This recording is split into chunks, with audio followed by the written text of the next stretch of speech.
प्रिय भैया बहनों, आज हम आपको भारत और समकालीन विश्व सेकंड का कक्षा 10 का पाठ नंबर 2 समझाने जा रहे हैं।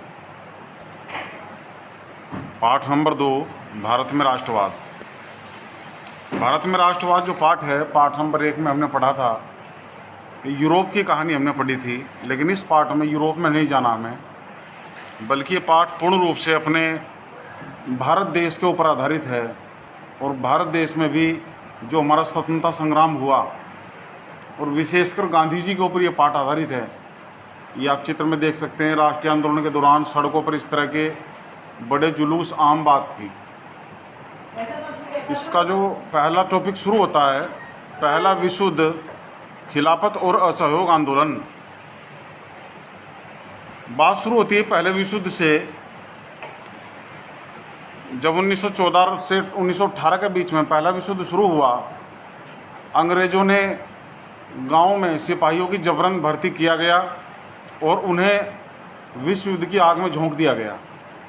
1920 के आसपास फसल भी खराब हो गई और फ्लू की महामारी फैल गई, जिसके कारण केवल महामारी के कारण ही 120 से 130 लाख लोग मारे गए।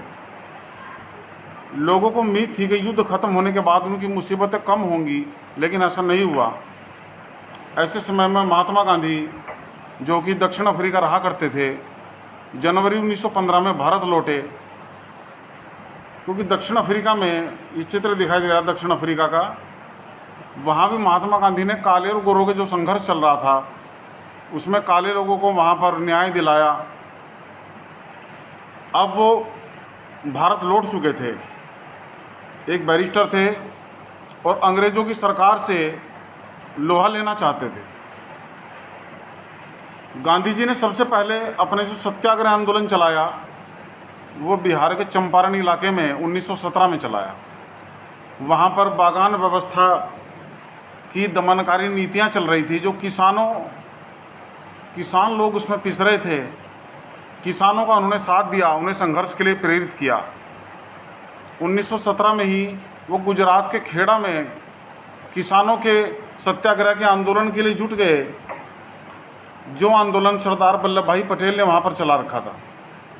1918 में गांधी जी सूती कपड़ा कारखानों के मजदूरों के बीच आंदोलन चलाने के लिए पहुँच गए। लेकिन इसी बीच 1919 में रोलेट एक्ट भारत आ गया। रोलेट एक्ट ऐसा कानून था जिसमें अंग्रेज़ सरकार किसी भी भारतीय को 2 साल तक बिना मुकदमा चलाए जेल में बंद रख सकती थी।